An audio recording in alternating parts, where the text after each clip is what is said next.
Olá, queridos irmãos, bom dia. A paz do Senhor Jesus Cristo. Que Deus abençoe grandemente sua vida, sua casa e toda a sua família. Eu sou o pastor José Cláudio Adão, da Igreja Adventista da Promessa. Quero convidar você para juntos meditarmos a palavra de Deus. O tema da nossa meditação de hoje é o preso que não pode fugir. O texto escolhido é o Salmo de número 88, versículo 8, última parte, que diz o seguinte: estou preso e não vejo como sair.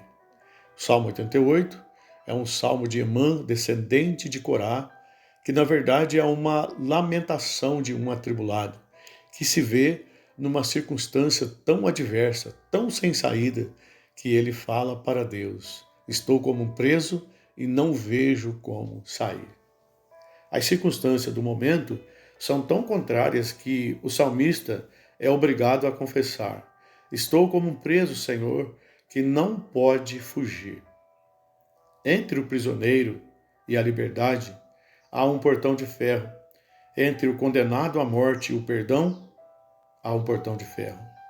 Entre a doença e a cura, entre o amor e o ódio, entre a vida e a morte, entre o bem e o mal, entre o céu e o inferno, há um portão de ferro. E todos os que estão do lado de dentro do portão de ferro são igualmente prisioneiros, que não podem, não têm como sair, senão por uma ajuda do alto, que precisa ser buscada pelo pecador, que necessita e precisa de Deus. Só uma ajuda divina em determinada circunstância pode tirar o homem, a mulher, o pecador do lugar onde está. E esses portões de ferro, eles existem e eles estão por aí espalhados pelo mundo afora. Fazem parte da nossa história.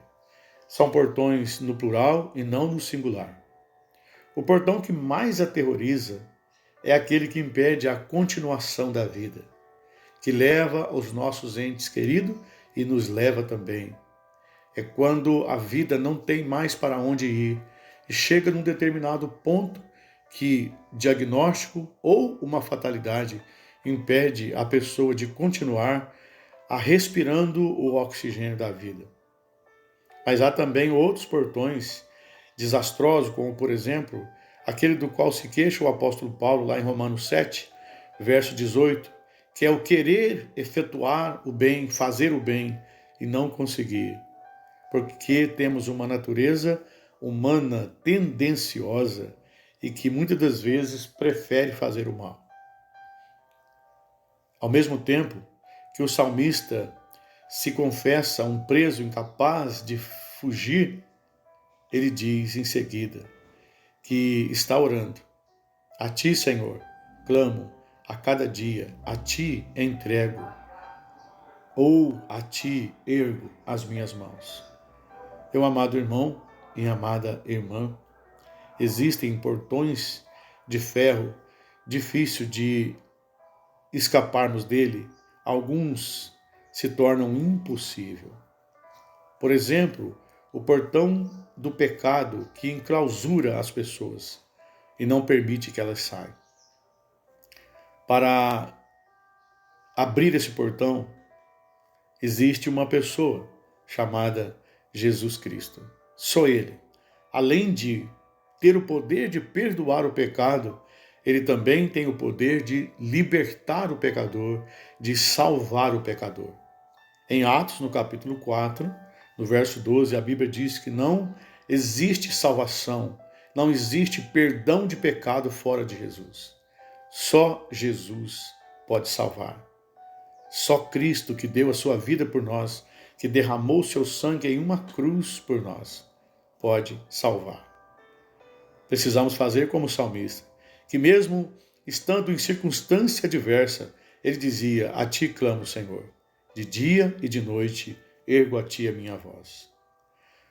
Quando o portão é de ferro, só resta uma esperança que precisa ser agarrada com força total, que é a intervenção misericordiosa e sobrenatural de Deus.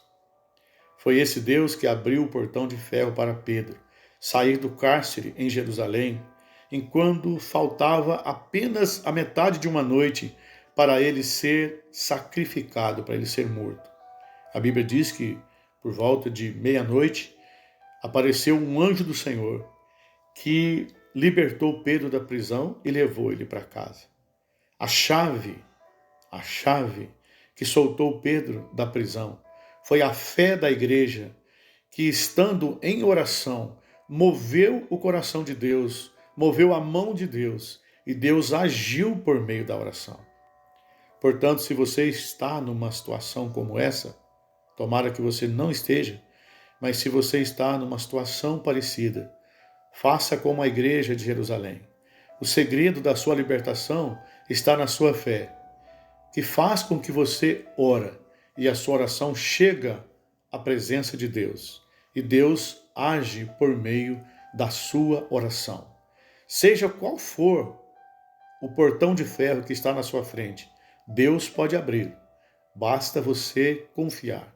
Basta você ter fé no Senhor. E Ele te ajudará. Amém?